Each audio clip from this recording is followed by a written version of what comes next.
Madam Prime Minister, welcome. It is my great honor to welcome you. The relationship between the United States and Barbados is a very important one. Also, the relationship between the United States and CARICOM is an important one, and your role of leadership there has been, I think, very significant in making clear the importance of the region and the importance of the relationship. As you know, and I think about and talk about all the time, I truly believe that our world is interconnected and interdependent more so than ever before, as highlighted by the most recent events, including the pandemic, but also as highlighted by one of the greatest crises that we face as a globe, which is the climate crisis. Our conversation today will, I believe, cover a number of these issues, including not only what we must do in the short term, but the potential that our relationship has in the long term to address these issues in a way that has positive impact for the people of our two countries. Since our diplomatic relations began 55 years ago, the relationship between the United States and Barbados has continued to grow. And of course, we take very seriously, as the United States, our membership as neighbors in the Western Hemisphere.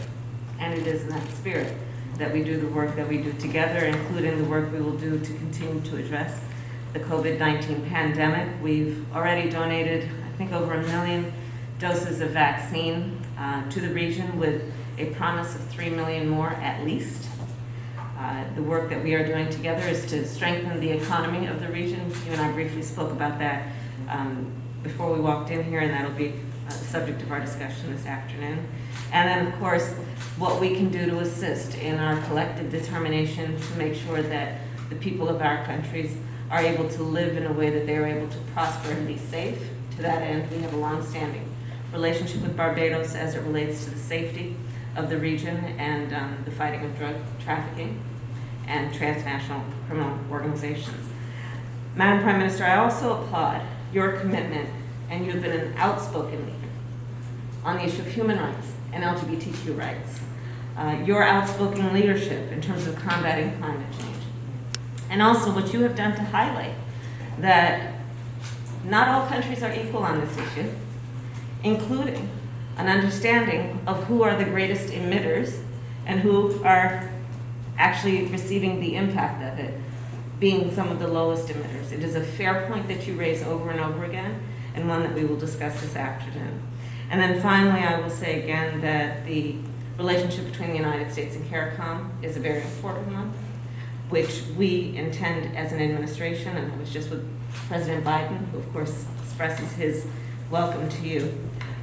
It is an important relationship that we intend to strengthen. So welcome and thank you. Thank you. Thank you very much, Vice President Harris. I really want to say how happy I am with my delegation to be here to meet with you and your staff today. We too believe that we have a strong relationship between our two countries and between our region. And it's best captured, I often refer to it as a neighborhood. Yes. And we have a good neighborhood, and we are ever conscious that good neighbors must be neighborly. And to that extent, we feel therefore that there is much that we can work together on, looking to see where both countries can help each other. In many instances, we have traditionally provided persons who have come here to work, who have made their living. You know it only too well. And that has been the promise of the America for the rest of the American region for decades. By the same token, we face common threats together, and the world perhaps has never been more precariously placed in decades than it is now. And to the extent that we can cooperate and work together with respect to fighting the pandemic, for fighting the climate crisis, for fighting security threats, and for promoting prosperity as a basis for the engagement of all of us, then I believe that we can go forward. I'd like to thank, on behalf of not just Barbados, but the Caribbean community, the donations made by the government and people of the United States of America with respect to the vaccines. They were timely. We do, I'm hopeful, we will receive the others soon. This battle is real for us in the Caribbean, as I speak to you. And at the same time, we're conscious that there has to be vaccine equity across the world, because if not, we run the risk, as has happened with Delta and the other mutations, of other mutations coming to bear. Similarly, we're also conscious that as we go to Glasgow, that there is a distinct risk, regrettably, that the world might not make the 1.5 degrees that we need to survive in the region.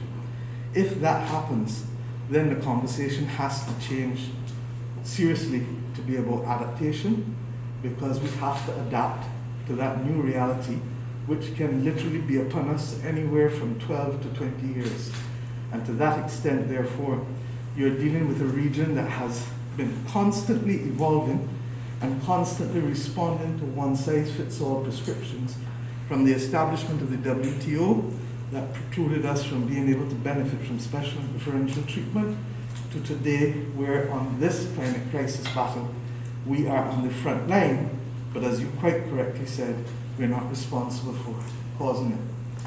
What it has meant is that the absence of an understanding of what is needed for adaptation is going to hurt us, because time is of the essence now if the world passes 1.5 degrees.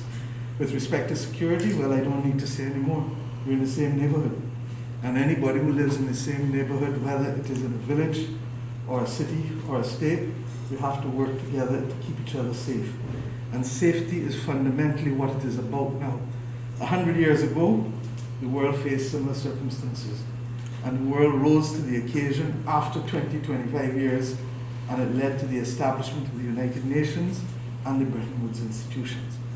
We are at a similar moment in time now. And while we may not need to create new institutions, we may need to repurpose the existing ones.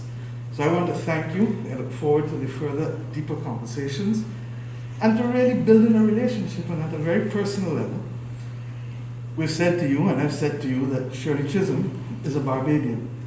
That she was the first African-American congresswoman is something of which all Barbadians are proud.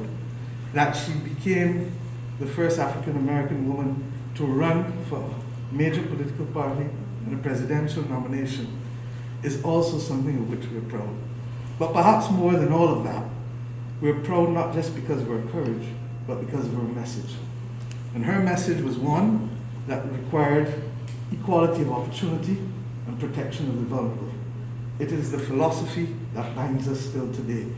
And at a very personal level, I know that both you and I have celebrated first, but in both cases we've said, we've not come to be the first, but we've come to ensure that we're not the last. Thank you very much. Thank you, thank you, thank you.